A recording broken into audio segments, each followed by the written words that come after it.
ಅರುಂಧತಿ ಅಮ್ಮ, ತಿರುಚಿತ್ರಂಬಲಂ. ತಿರುಚಿತ್ರಂಬಲಂ. ಗುರುವೇ ಶರಣಂ. ಗುರುವೇ ಶರಣಂ. ನೀವು ಬಂದು ಇಲ್ಲಿಗೆ ಎಷ್ಟು ದಿನ ಆಯ್ತು? 10 ದಿನ ಆಯ್ತು. ಬಟ್ ಇಲ್ಲಿಗೆ ಎಷ್ಟು ದಿವಸದಿಂದ ಬರ್ತಾ ಇದ್ದೀರಾ? ನಾನು ಜನವರಿಯಿಂದ ಬರ್ತಾ ಇದ್ದೀನಿ. ಜನವರಿ ಹಬ್ಬ ಆಗಿದ್ದು, ಸಂಕ್ರಾಂತಿ ಹಬ್ಬ ಆಗಿದ್ದು ಮಾರನೇ ದಿನದಿಂದ ಬರ್ತಾ ಇದ್ದೀನಿ. ಯೂಟ್ಯೂಬ್ ನೋಡಿ ಬಂದದ್ದು? ಯೂಟ್ಯೂಬ್ ನೋಡಿ ಬಂದಿದ್ದೀನಿ. ಯಾವ್ದು ಎಪಿಸೋಡು ನಿಮಗೆ ಇನ್ಸ್ಪೈರ್ ಆಗಿ ಗುರುದೇವ್ರನ್ನ ನಾನು ನಾಳೆ ಹೋಗಿ ನೋಡ್ಲೇಬೇಕು ಅಂತ ಅನ್ಸಿದ್ದು? ಇದು ಸಪ್ತಕನ್ನಿಕಾ ಪೂಜೆದು ಒಂದು ವಿಡಿಯೋ, ಮತ್ತೆ ಪಿತೃಪಕ್ಷದ ಒಂದು ವಿಡಿಯೋ.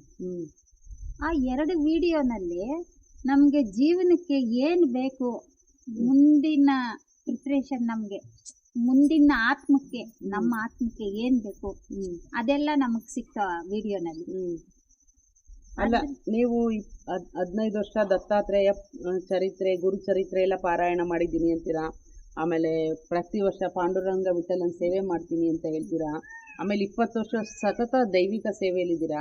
ಅಲ್ಲೆಲ್ಲೂ ಕಾಣದೇ ಇರೋವಂಥದ್ದು ಒಂದು ಸಮಾಧಾನ ಇಲ್ಲಿ ನಮ್ಮ ಗುರುಮನೆಯಲ್ಲಿ ನಿಮಗೆ ಏನು ಅಂಥದ್ದು ಕಾಣಿಸ್ತು ಅಂತ. ಆಮೇಲೆ ಇಲ್ಲಿ ಬಂದು ವಾಲಂಟ್ರಿ ಆಗಿ ನೀವು 10 ದಿನ ಆಗಿದೆ ಬಂದು ಅಂತೀರಾ. ಇದಕ್ಕಿಂತ ಮುಂಚೆ ಬಂದ್ರೂ ನಮ್ಮ ಗುರುಮನೆಯಲ್ಲಿ ತುಂಬ ಸಂತೋಷವಾಗಿ ಪ್ರಸಾದ ಅಡುಗೆ ಮಾಡೋದ್ರಲ್ಲಿ ಸಂತೋಷದಿಂದ ಪ್ರಸಾದ ಮಾಡಿಕೊಡ್ತೀರಾ. ನಿಮ್ಗೆ ಅಂಥದ್ದು ಏನು? ನಾನು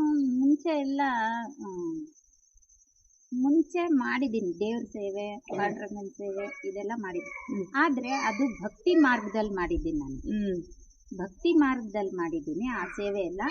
ಅಲ್ಲಿ ನಾನು ಏನು ಪಡ್ಕೋಬೇಕೋ ಅದನ್ನ ನಾನು ಪಡ್ಕೊಂಡಿದ್ದೀನಿ. ನಾನು ಅಲ್ಲಿಂದನೂ ಜಾಗೃತಿ ಆಗಿದೆ ನನಗೆ. ಇಲ್ಲಿ ಬಂದ ಮೇಲೆ ಏನಂದ್ರೆ ಅಲ್ಲಿ ಭಕ್ತಿ ಮಾರ್ಗ, ಇದು ಜ್ಞಾನ ಮಾರ್ಗ. ಈ ಜ್ಞಾನ ಮಾರ್ಗದಲ್ಲಿ ಗುರುಗಳು ಏನ್ ಹೇಳ್ತಾರಂದ್ರೆ, ನೀನು ಸತ್ಯದಿಂದ ಬಾಳು, ಸತ್ಯ ಹೇಳು, ನಿನ್ಗೆ ಇಷ್ಟೇ ಸಾಕು, ಇದನ್ನ ನಿನ್ಗೆ ಮುಂದೆ ನಡ್ಸ್ಕೊಂಡು ಹೋಗುತ್ತೆ. ಗುರುದೇವ್ರು ಇದೇ ಹೇಳೋದು, ಅಧ್ಯಾತ್ಮದ ಬಗ್ಗೆ ಏನು ಹೇಳಲ್ಲ ನಮ್ಮ ಗುರುದೇವ್ರು. ಅದರಿಂದ ನನಗೆ ಇಲ್ಲಿ ಇಷ್ಟ ಆಯ್ತು. ನಿಮ್ಗೆ 1-2 ಇಲ್ಲಿ ಆಗಿರುವಂತ ಅನುಭವಗಳು ಹೇಳಿ. ನನ್ನ ಹತ್ರ ಹೇಳ್ಕೊಂಡಿದ್ದೀರಾ, ಒಂದು ಅನುಭವ ಹೇಳಿ. ಒಂದು ಸಾರಿ ಗುರುದೇವರಲ್ಲಿ ಆರತಿ ಮಾಡಿ ನೀವು ಇಲ್ಲಿ ಕೆಳಗಡೆ ಧ್ಯಾನ ಮಾಡ್ತಾ ಕೂತಿದ್ರಿ, ಅದನ್ನೇ ಶೇರ್ ಮಾಡಿ. ಅದಂತೂ ತುಂಬಾನೇ ಅದು ಹೇಳ್ಕೊಳ್ಳೋ ಆಗದೆ ಇರೋಷ್ಟು ಮೈ ರೋಮಾಂಚನ ಆಗುತ್ತೆ. ಅದು ನೆನ್ಸ್ಕೊಂಡ್ರೇನು ಮೈ ರೋಮಾಂಚನ ಆಗುತ್ತದೆ. ಅಂಥದ್ದೇನಮ್ಮ ಅನುಭವ? ಅದು ಗುರುದೇವ್ರಿಗೆ ಅಭಿಷೇಕ ಆಗಿ ಅಲಂಕಾರ ಮಾಡಿ ಕುಂಡ್ರಿಸಿದಾರಲ್ಲಿ ಪೀಠದಲ್ಲಿ ನಾನಿಲ್ಲಿ ಗುರುಗಳ ದರ್ಶನ ಮಾಡಿಕೊಂಡು, ನಾನು ಮನಸ್ಸಲ್ಲಿ ಭಜನೆ ಮಾಡಿಕೊಂಡು, ಬನ್ನಿ ಹೇಳಿ, ಭಜನೆ ಮಾಡಿಕೊಂಡು ನಾನು ಹಿಂಗೆ ಕಣ್ಣು ಮುಚ್ಕೊಂಡು ಕೂತಿದ್ದೀನಿ, ಹಿಂಗೆ ದರ್ಶನ ಮಾಡ್ಕೊಂಡು ಗುರುಗಳದ್ದು. ಆವಾಗ ಗುರುಗಳ ಮುಖ ಹೇಗಿದೆ ಅದೇ ಮುಖ ನಂದಾಗೋಯ್ತು. ಅದು ಮಾತ್ರ ನನಗೆ ಜೀವನದಲ್ಲಿ ಮರೆಯೋದಕ್ಕೆ ಆಗಲ್ಲ. ಅದು ತುಂಬಾನೇ ಸತ್ಯ ಇದೆ ಇಲ್ಲಿ. ಅಂದ್ರೆ ನಾವು ನಂಬಬೇಕು, ಒಂದು ಸದ್ಗುರುಗಳು ಸಿಗ್ತಾರಂದ್ರೆ ಪೂರ್ತಿ ಶರಣಾಗತಿ ಆಗ್ಬೇಕು ನಾವು ಅವ್ರಿಗೆ. ಅವಾಗ್ಲೇನೆ ಅವ್ರು ನಮ್ಗೆ ಅವರಲ್ಲಿರೋ ಶಕ್ತಿನ ನಮ್ಗೆ ಸ್ವಲ್ಪ ಆದ್ರೂ ಕಳಿಸ್ಕೊಡ್ತಾರೆ, ಕರುಣಿಸ್ತಾರೆ ನಮ್ಮನ್ನ. ಅದು ನನಗೆ ತುಂಬಾ ಆಯ್ತಪ್ಪ ಅನುಭವ. ಅಂದ್ರೆ ಕಡೆಗೆ ನೀವು ಇವರೇ ನನ್ನ ಗುರುಗಳು ಅಂತ ಆತ್ಮದಲ್ಲಿ ಡಿಸೈಡ್ ಮಾಡಿ. ಆಮೇಲೆ ಇನ್ನೊಂದು ಅನುಭವನೂ ಆಯ್ತು. ಹೀಗೆ ಆಗ್ತಾನೆ ಇರುತ್ತೆ ನನಗೆ ತುಂಬಾ ಸಲ. ಇನ್ನೊಂದು ಅನುಭವ ಅದು ಹೇಳ್ಕೊಳಕ್ ಆಗದೆ ಇರೋಂಥದ್ದ? ಇಲ್ಲ, ಇನ್ನೊಂದು ಅನುಭವ ಏನಂದ್ರೆ, ಆಟಿ ಮಾಸದ ಪೂಜೆಗೆ ಬಂದಿದ್ದೆ. ಆವಾಗ ಒಂದು 15 ದಿನ ಗುರುಗಳು ಇರಿಸ್ಕೊಟ್ಟಿದ್ರು. ಆವಾಗ ಪ್ರಸಾದ ಎಲ್ಲ, ಪೀಠ ಪ್ರಸಾದ ಮತ್ತೆ ಪ್ರಸಾದ ಎಲ್ಲ ಮಾಡ್ತಾ ಇದ್ದೆ. ಹೋಮಕ್ಕೆ ಕೂತಿದ್ದೆ ನಾನು, ಗುರುಗಳು ಹೋಮ ಮಾಡ್ತಾ ಇದ್ರು. ಆವಾಗ ನಾನು ಹಿಂಗೆ ಸ್ವಲ್ಪ ಸುಮ್ಮನೆ ಕಣ್ಣು ಮುಚ್ಕೊಂಡು ಕೂತಿದ್ದೆ. ಒಳಗಡೆಯಿಂದನೂ ಮಂತ್ರ ಜಪ ಆಗ್ತಾ ಇದೆ, ನನ್ನ ಬಾಯಿಂದನೂ ಮಂತ್ರ ಜಪ ಆಗ್ತಾ ಇದೆ. ಅದಂತೂ ನನಗೆ ತುಂಬಾ ನನಗೆ ಸಂತೋಷ ಕೊಡ್ತು. ಇದನ್ನ ನಾನು ಇನ್ನೂ ಜಾಸ್ತಿ ಮಾಡ್ಕೊಂಡು ಹೋಗೋ ಒಂದು ಕಾತರ ನನಗಿದೆ. ಆಶೀರ್ವಾದದಿಂದ ಇಲ್ಲಿ ಬಂದ್ರೆ ನಾವು ಅದು ಬೇಕು, ಇದು ಬೇಕು, ಆ ಕಷ್ಟ, ಈ ಕಷ್ಟ ಏನು ನಾವು ಹೇಳಬಾರ್ದು ಗುರುಗಳ ಹತ್ರ. ಅದು ನಮಗೆ ಭಗವಂತ ಏನು ಕೊಡಬೇಕೋ ಅದು ಕೊಟ್ಟು ಕಳಿಸಿರ್ತಾನೆ. ಆದ್ರೆ ನಮ್ಮ ಆತ್ಮ ಜಾಗೃತಿ ಮಾಡ್ಕೊಳ್ಳೋದಿಕ್ ಮಾತ್ರ ಈ ಸ್ಥಳ ಇರೋದು. ಅದಕ್ಕಾಗಿ ನಾವು ಬರ್ಬೇಕಿಲ್ಲಿ. ಅಂದ್ರೆ ನಿಮ್ಮ ಪ್ರಕಾರ ಎಲ್ಲರೊಳಗಡೆನೂ ಆತ್ಮ ಇರುತ್ತೆ, ಬಟ್ ಅದು ಆತ್ಮನ ಚೈತನ್ಯಗೊಳಿಸ್ಕೊಳ್ಳೋಕೆ ಒಬ್ರು ಸದ್ಗುರುಗಳು ಸದ್ಗುರು ಬೇಕು. ಅದಕ್ಕಾಗಿ ಬರ್ಬೇಕು, ಆವಾಗ ನಮ್ ಜನ್ಮ ಪಾವನವಾಗುತ್ತೆ. ಮೇಷ್ಟ್ರೆ ನಮಸ್ಕಾರ. ನಾನು ನಿಮ್ಮನ್ನ ಇಲ್ಲಿ ಸುಮಾರು ಒಂದೂವರೆ ವರ್ಷ ಆಗಿರ್ಬೋದು. ನಂಗೆ ಏನ್ ಖುಷಿ ಅಂದ್ರೆ ನಿಮ್ಗೆ ಸಮಯ ಸಿಕ್ಕರೆ ಗುರು ಮನೇಲಿ ಕಳಿಬೇಕು ಅನ್ನೋದು ನೀವು ಥಾಟಲ್ಲಿ ಬಂದ್ಬಿಟ್ಟಿದೆ ನಿಮ್ಗೆ. ಅಲ್ಲಿ ವೀಕೆಂಡ್ ಆಗಂಗಿಲ್ಲ, ನೈಟ್ 10:30 ಲಾಸ್ಟ್ ಬಸ್ ಆದ್ರೂ ಪರವಾಗಿಲ್ಲ, ಎಲ್ಲರಿಗೂ ಇಲ್ಲಿ ಗೊತ್ತು ಹರಿಪ್ರಸಾದ್ ಗುರು ಮನೇಲಿ ಇರ್ತಾರೆ. ನಿಮಗೂ ಗುರು ಮನೆಗೂ ಎಂತ ಅವಿನಾಭಾವ ಸಂಬಂಧ? ಯಾಕೆ ಇಷ್ಟು ಕನೆಕ್ಟ್ ಆದ್ರಿ ಗುರುದೇವ್ರಿಗೆ? ಏನು ವಿಶೇಷತೆ ನೋಡಿದ್ರಿ ಇಲ್ಲಿ? ಏನೋ ಒಂದು ಪ್ರೀತಿ ಭಾವ, ಒಂದು ಏನೋ ನಾನು ಭಕ್ತಿಯಲ್ಲಿರೋನು. ಪ್ರತಿ ಶನಿವಾರ ಆಂಜನೇಯ ಭಕ್ತ ನಾನು. ಉಪವಾಸ ಇರುವಂತದ್ದು ಒಂದು 5 ವರ್ಷ 6 ವರ್ಷ. ನೀವು ವೃತ್ತಿಯಲ್ಲಿ ನಾನು ಕಾಲೇಜು ಪ್ರಿನ್ಸಿಪಲ್ ಆಗಿದ್ದೀನಿ. ಯಾವ ಊರಲ್ಲಿ? ಮ್ಯಾಗ್ನಮ್ ಪ್ರಥಮ ದರ್ಜೆ ಕಾಲೇಜು ಅಂತ ಡಿಗ್ರಿ ಕಾಲೇಜು ಇಲ್ಲೇ ಒಂದು ಬೆಂಗಳೂರು ಚಿಕ್ಕಬಾಣಲ್ಲಿ ನಿಯರ್ ಆಗುತ್ತೆ. ಅಲ್ಲಿ ವರ್ಕ್ ಮಾಡ್ತಾ ಇದ್ದೀನಿ. ಭಕ್ತಿ ಭಾವದಲ್ಲಿದ್ದಂಥವನು ನಾನು. ಈ ಜ್ಞಾನದ ಹುಡುಕಾಟ ಬಹಳ, ನನಗೆ ಬದುಕಂದ್ರೆ ಜೀವನ ಅಂದ್ರೆ ಹೇಗೆ ಏನು ಅಂತಕ್ಕಂಥದ್ದು ಬಹಳ ಪ್ರಶ್ನೆಗಳು ನನ್ನಲ್ಲಿ ಕಾಡ್ತಿದ್ದು. 1 ವರ್ಷ ಅಲ್ಲ, ಬಹಳ ಹುಡುಕಾಡಿದ್ದೀನಿ. ಒಂದೇ ಸತಿ ಎಲ್ಲೋ ಹಿಂಗೆ ಸರ್ಚ್ ಮಾಡ್ತಾ ಇರ್ಬೇಕು, ಯೂಟ್ಯೂಬಲ್ಲಿ ಒಂದು ವಿಡಿಯೋ ನೋಡಿದೆ ಗುರುಗಳದು. ತಕ್ಷಣ ನಾನು ಗುರುಗಳು ನೋಡಬೇಕು ಅಂತ ಏನು ಯೋಚನೆ ಮಾಡಲಿಲ್ಲ. ಅಲ್ಲಿಂದ ಬಂದು ಗುರುಗಳು ನೋಡಿ ಪ್ರಶ್ನೆ ಕೇಳಿರುವಂಥ ಪ್ರಶ್ನೆ ಜ್ಞಾನ ಅಂತ. ಅಲ್ಲಿಂದ ಪಯಣ ಶುರುವಾಯಿತು. ಹೇಳ್ಕೊಳ್ಳಾಕ 100 ಅನುಭವಗಳಿದ್ದಾವೆ. ಅಲ್ಲಿ ನನಗೆ ಒಂದೊಂದು ಪ್ರಶ್ನೆನ ಕಾಡ್ತಾ ಬಂತು. ಇವಾಗ ನಾನು ಯಾವುದೇ ರೀತಿಯಲ್ಲಿ ಭಕ್ತಿ ಭಾವಕ್ಕೆ ಒಳಗಾಗಲ್ಲ. ಈ ಉಪವಾಸ ಬಿಟ್ಟೆ ಗುರುಗಳ ಧ್ಯಾನವನ್ನು, ಗುರುಗಳ ಒಂದು ನೆನಪು. ಈಗೆಲ್ಲ ನೀವು ಕೆಲವೊಂದು ಕಟ್ಟುಪಾಡೆಲ್ಲ ಬಿಟ್ಬಿಟ್ಟಿದ್ದೀರಾ? ಏನಿಲ್ಲ, ಬರ್ತೀನಿ ಗುರುಗಳ ಗುರುವೇಶ್ವರನ ನಮಸ್ಕಾರ ಮಾಡ್ಕೊಂಡು ಹೋಗ್ತೀವಿ. ಗುರುಗಳು ಏನು ಕೇಳೋದಿಲ್ಲ. ಗುರುಗಳು ನಮಸ್ಕಾರ ಮಾಡ್ಕೊಳ್ಳೋದು, ಹೋಗುವಂಥದ್ದು, ಶನಿವಾರ ಭಾನುವಾರ ಬರುವಂಥದ್ದು, ಹೋಗ್ತಾ ಇರ್ತಾರೆ, ರಜೆ ಇದ್ದು ಬರ್ತಾ ಇರ್ತೀನಿ. ಅವರ ನಮ್ಮನ್ನ ಅವಿನಾಭಾವ ಸಂಬಂಧ, ಪ್ರೀತಿ ಅದೊಂದು ಇದ್ರೆ ಸಾಕು, ಜೀವನ ಸುಖಮಯವಾಗುತ್ತೆ ಅಂತಕ್ಕ ಶರಣಾಗತಿ ಒಂದೇ ಜೀವನಕ್ಕೆ ಒಂದು ಪರಮಾರ್ಥ ಅಂತಕ್ಕಂಥ ಸ್ವಲ್ಪ ಗುರುದೇವ್ರು ನಿಮ್ಗೆ ಪ್ರೀತಿ ತೋರಿಸ್ತಾರೆ ಅಂತಾನೆ ಕನೆಕ್ಟ್ ಆಗಿರೋದ. ಬಟ್ ಅವರ ಸ್ಥಿತಿ ನಿಮ್ಮಲ್ಲಿ ಏನ್ ಅರ್ಥ? ನನಗೆ ಗೊತ್ತಿಲ್ಲದಂತೆ ಅನೇಕ ಅನುಭವಗಳಾಗಿ ನನಗಾಗಿದ್ದಾವೆ ಅಂತ. ನನಗೆ ಏನು ಭಕ್ತಿಯಿಂದ ಏನು ಅವಶ್ಯಕತೆ ಇಲ್ಲ. ವಾಸ್ತವ ಬದುಕು ಅಂತಕ್ಕಂಥ ಇದೆಯಲ್ಲ, ಅದು ವಾಸ್ತವತೆಯಲ್ಲಿ ಬದುಕೊಂಡು ಹೋಗ್ತಾ ಇರಬೇಕು. ಅದು ಏನು ವಿಗ್ರಹ ಪೂಜೆ ಆಗಿರ್ಬೋದು. ವಿಗ್ರಹ ಪೂಜೆ ವಿಗ್ರಹ ಪೂಜೆ ಅಂತ ಹೇಳ್ತೀವಿ, ಮೂಢನಂಬಿಕೆ ಅಲ್ಲ. ನಮ್ಮಲ್ಲಿ ವಿಗ್ರಹ ಪೂಜೆ ಮಾಡ್ತಾ ಇದ್ರೆ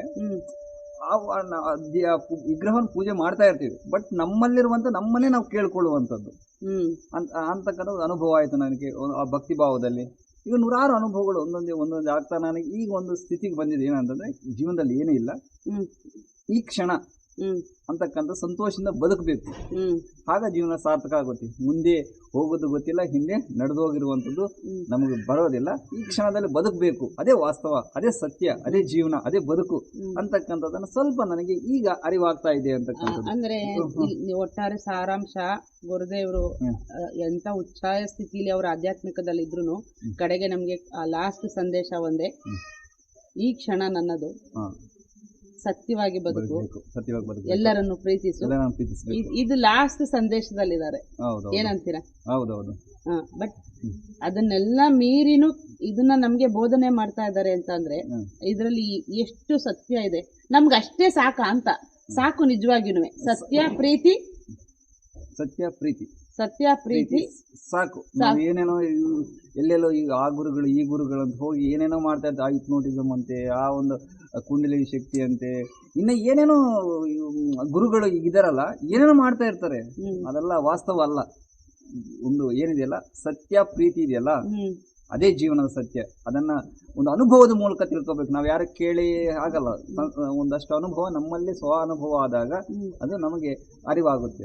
ಅದು ಗುರುಗಳಿಂದ ನನಗೆ ಅದು ಒಂದು ಅಂಶ ಗೊತ್ತಾಗಿದೆ. ಅಲ್ಲ, ಅವರಿಂದ ನಮ್ಗೆ ಇಷ್ಟೆಲ್ಲ ಪ್ರೇರಣೆ ಆಗ್ಬೇಕು ಅಂತ ಅಂದ್ರೆ ಅವ್ರದ್ದೇ ಆದಂತ ಒಂದು ಸ್ಥಿತಿಲಿ ಇರ್ತಾರೆ. ಆ ಸ್ಥಿತಿ ನಿಮ್ಮಲ್ಲಿ ಯಾವತ್ತಾದ್ರೂ ಏನಾದ್ರೂ ಅವರಲ್ಲಿ ಒಂದು ಗಮನಿಸಿದಿರಾ? ನಿಮ್ಗೆ ನಾನು ಇಲ್ಲಿಗೆ ಬರ್ಬೇಕು, ಇಲ್ಲ ಇವರು ಸಾಧಕರಿದ್ದಾರೆ, ಇಲ್ಲ ಇವರು ಚಿಂತಕರಿದ್ದಾರೆ, ನಿಮ್ಮ ಮನಸ್ಸಿನಲ್ಲಿ ಅವ್ರ ಬಗ್ಗೆ ಏನು? 100 ಅನುಭವಗಳಿದ್ದ. ಎಲ್ಲ ಅನುಭವ ಹೇಳ್ಬೇಕಂತಂದ್ರೆ, ಒಂದಿನ ನಾನು ಗುರು ಮಾಲೆ ಆಗ್ಬೇಕಂತ ಅಂದ್ಕೊಂಡಿದ್ದೆ. ಜಸ್ಟ್ ಅಂದ್ಕೊಂಡಿದ್ದೆ.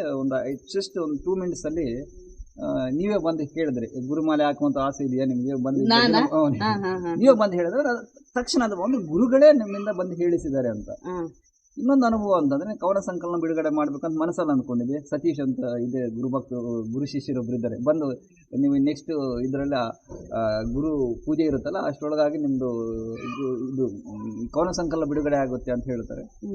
ಅದೇ ರೀತಿಯಲ್ಲಿ ನನ್ನ ಗುರು ವಂದನೆ ಅಂತಕ್ಕಂಥ ಒಂದು ಕವನ ಸಂಕಲನ ಬಿಡುಗಡೆ ಆಯಿತು ಗುರುಗಳ ಸಾನ್ನಿಧ್ಯದಲ್ಲಿ. ಬಹಳ ಸಂತಸದ ವಿಷಯ. ಈಗ ಅನೇಕ ಅನುಭವಗಳು ಅಂದ್ರೆ ಅವರಿಂದಲೇ ಆಗ್ತಾರೆ. ಇಲ್ಲಿ ಮುಖ್ಯವಾಗಿ ನಾನು ಹೇಳೋದು ಏನಂತಂದ್ರೆ ಮನಃಶುದ್ಧತೆ ಅಂತಕ್ಕಂಥದ್ದು ಇದೆಯಲ್ಲ, ಅದು ಇದ್ರೆ ಗುರುವಿನ ಕರಣೆ ನಮ್ಗೆ ಏನ್ ಅನ್ಕೊಂಡಿರ್ತೀವೋ ಅದು ಆಗ್ತಾನೆ ಇರ್ತದೆ ಅಂತಕ್ಕಂಥದ್ದು ನನ್ನ ಅಭಿಪ್ರಾಯ. ನೀವು ಇಲ್ಲಿ ಯಾವುದೇ ಒಂದು ಶಕ್ತಿ ಸಿದ್ಧಿಗೋಸ್ಕರ ಬಂದಿಲ್ಲ, ಯಾವ್ದು ಅಂತದ್ದು ಇಲ್ಲ ಇಲ್ಲಿ. ಅಂದ್ರೆ ಅದು ಇಲ್ಲಿ ಏನಂದ್ರೆ ಸೇವೆ ಮಾಡ್ತಾ ಇದ್ರೇನೆ ನಮ್ ಒಳಗಿಂದ ಆತ್ಮ ಜಾಗೃತಿ ಆಗ್ತಾ ಇರುತ್ತೆ, ನಮ್ಗೆ ಗೊತ್ತಿರಲ್ಲ. ಅಂದ್ರೆ ಕುಂಡಲಿನಿ ಶಕ್ತಿ ಅಂತಾರಲ್ಲ, ಏನೇನೋ ಅಂತಾರಲ್ಲ, ಅದು ನಮ್ಮಲ್ಲೇ ಇಲ್ಲಿ ಸೇವೆ ಮಾಡ್ತಾ ಇದ್ರೆ ಸೇವೆನ ಗುರುದೇವರು ಸಾಧನೆಯಾಗಿ ಪರಿವರ್ತನೆ ಮಾಡ್ತಾರೆ. ಇದೇ ಸತ್ಯ ಇಲ್ಲಿ. ತನು ಮನ ಧನ ನಿಸ್ವಾರ್ಥವಾದ ಸೇವೆ ಇದ್ರೆ ಯಾವತ್ತಿದ್ರೂ ನಮ್ಮ ರಾಜಗುರುಗಳು ನಮ್ಮೊಟ್ಟಿಗೆ ನಮ್ಮ ಅರಿವೇ ಇಲ್ಲದಂತೆ ಇರ್ತಾರೆ. ಜ್ಞಾನವನ್ನು ಅತಿ ಸರಳವಾಗಿ ಬೋಧನೆ ಮಾಡೋರೇನೆ ಇದ್ದಾರೆ ಈ ಭಾರತದಲ್ಲಿ ಅಂತಂದ್ರೆ ರಾಜಗುರುಗಳು ಮಾತ್ರ ಅಂತ ಹೇಳ್ತೀನಿ. ವೇದಾಧ್ಯಯನ ಇನ್ನು ಹೇಳುವಂತ ವಿಷಯಗಳು ಏನಿದಾವೆ ಉಪನಿಷತ್ತುಗಳಲ್ಲೂ ಬರ್ತವೆ, ವೇದಗಳಲ್ಲೂ ಬರ್ತವೆ, ಪುರಾಣಗಳಲ್ಲೂ ಬರ್ತವೆ, ಎಲ್ಲ ಜ್ಞಾನದ ಉಪದೇಶದಲ್ಲೂ ಬರ್ತವೆ. ಸರಿಯಾಗಿ ಗಮನಿಸಿದ್ರೆ ಅದು ಅತಿ ಸರಳವಾಗಿ ಜನಕ್ಕೆ ಅರ್ಥವಾಗುವಂತೆ ಪ್ರತಿಯೊಬ್ಬ ಚಿಕ್ಕ ಹುಡುಗನಾಗಿಂದ ಇದು ವಯಸ್ಸಾದವ್ರ ತನಕ ಒಂದು ಜ್ಞಾನೋಪದೇಶ ಮಾಡ್ತಾರೆ ಗುರುಗಳು ಅಂತಂದ್ರೆ ನಮ್ಮ ರಾಜಗುರುಗಳು ಮಾತ್ರ ಅಂತ ಹೇಳಕ್ ನನ್ನ ಸಂದರ್ಭದಲ್ಲಿ ನನಗೆ ಇಡೀ ಭಾರತ ದೇಶದಲ್ಲಿ ಹೌದೌದು ಅದರಲ್ಲಿ ತುಂಬಾ ಹೌದು ಅದೇ ಅವರವರ ಅನುಭವ ಅವರವರಿಗೆ ಸ್ವಂತ. ಹೌದೌದು. ನಾವು ಅಷ್ಟೇ ನಮ್ಮ ಗುರುದೇವರು ಇವಾಗಿನ ರೈಟು ಸಿಚುವೇಶನ್ ಅಲ್ಲಿ ನಮ್ಮ ಗುರುದೇವರ ಸ್ಥಿತಿನ ಕಂಡಿರ್ಲಿಕ್ಕೆ ಸಾಧ್ಯ ಇಲ್ಲ ಅಂತ ತುಂಬಾ ನಮ್ಗೆ ಅದ್ರ ಬಗ್ಗೆ ಹೆಮ್ಮೆ ಇದೆ. ಆದ್ರೆ ಆ ಸ್ಥಿತಿನ ಎಲ್ಲೂ ಅವರು ನನಗಿದೆ ಅಂತ ತೋರ್ಸ್ಕೊಂಡಿದ್ದೆ ನಾನು ನೋಡಿಲ್ಲ.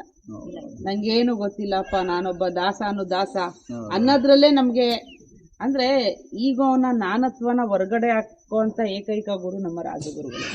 ಏನಂತೀರಾ? ಹೌದು. ನಾನು ನನ್ನದು ನನ್ನ ಜಾತಿ, ನನ್ನ ಧರ್ಮ, ಸಮಯ ಎಲ್ಲವನ್ನೂ ಬಿಟ್ಟು ಗುರುವಿಗೆ ಶರಣಾಗತಿ ಆದ್ರೆ ಅದು ಅನುಭವ ಅಂತಕ್ಕಂಥ ಸ್ವ ಅಧ್ಯಾಯ ಆಗುತ್ತೆ ಅಂತಕ್ಕಂಥ ನನ್ನ ಅಭಿಪ್ರಾಯ. ನಾವೆಲ್ಲ ಪೂರ್ವ ಜನ್ಮದ ಪುಣ್ಯ ಮಾಡಿದ್ರೇನೆ ಮಾತ್ರ ನಾವು ಈ ತರ ಗುರು ಸೇವೆಯಲ್ಲಿ ಈ ಗುರು ಸಾನ್ನಿಧ್ಯದಲ್ಲಿ ಬರೋದಿಕ್ಕೆ ಸಾಧ್ಯ ಆಗೋದು ಅಂತಾನು ಹೇಳ್ಕೊಂತೀನಿ. ಅಪ್ಪಿತಪ್ಪಿ ಬೈ ಮಿಸ್ ಆಗಿನೂ ಆ ಥರ ಪೂರ್ವಜನ್ಮದ ಪುಣ್ಯ ಮಾಡಿಲ್ದೆ ಹೆಂಗಿದೆ ನೋಡ್ಕೊಂಡು ಹೋಗೋಣ ಅಂತ ಬಂದವರು ಸುಧಾ ಇಲ್ಲಿ ಜಾಸ್ತಿ ಹೊತ್ತು ನಿಲ್ಲಕ್ಕಾಗಲ್ಲ, ಸಾಧ್ಯಕ್ಕ ಈ ಮಣ್ಣು ತುಳಿಯಕ್ಕಾಗೋದಿಲ್ಲ. ಯಾಕಂದ್ರೆ ಆ ಥರ ಅದ್ಭುತವಾದಂಥ ಪವಿತ್ರ ಕ್ಷೇತ್ರ ನಮ್ಮ ಗೋಪಾಲಪುರ. ನಮ್ಮೆಲ್ಲರ ಸೇವೆ ನಮ್ಮ ಗುರುಮನೆಯಲ್ಲಿ ಹೀಗೆ ನಡೀತಾ ಇರಲಿ ಮೇಷ್ಟ್ರೆ. ತುಂಬ ಸಂತೋಷ ಆಯಿತು ನನಗೆ. ಅಮ್ಮಂದು ಸೇವೆನೂ ನನಗೆ ತುಂಬ ಖುಷಿ ಆಯಿತು. ಅಮ್ಮ ಅಂದರೆ ಅಮ್ಮನ ಥರನೇ ಟ್ರೀಟ್ ಮಾಡ್ತಾರೆ ನಮ್ಮನ್ನೆಲ್ಲರೂ. ನಿಮ್ಗೇನು ಬೇಕು, ಕಾಫಿ ಕುಡಿತೀರಾ, ತಿಂಡಿ ತಿಂತಾರ. ಇಲ್ಲಿ ಗುರುಮನೆಯಲ್ಲಿ ಈ ಆಧ್ಯಾತ್ಮಿಕಕ್ಕಿಂತ ಹೆಚ್ಚಾಗಿ ಈ ಗುರು ಭಕ್ತರನ್ನ ಪ್ರೀತಿಯಿಂದ ಟೈಮ್ಗೆನೆ ನಮ್ಮನ್ನ ಈ ನಡೆಸ್ಕೊಳ್ಳೋದಿದೆಯಲ್ಲ, ನಾವೆಲ್ಲ ಈ ಗುರುಮನೆಗೆ ಚಿರಋಣಿ. ಗುರುವೇ ಶರಣಂ. ನಮಃ ಶಿವಾಯ, ನಮಃ ಶಿವಾಯ, ನಮಃ ಶಿವಾಯ, ನಮಃ ಶಿವಾಯ, ನಮಃ ಶಿವಾಯ, ನಮಃ ಶಿವಾಯ.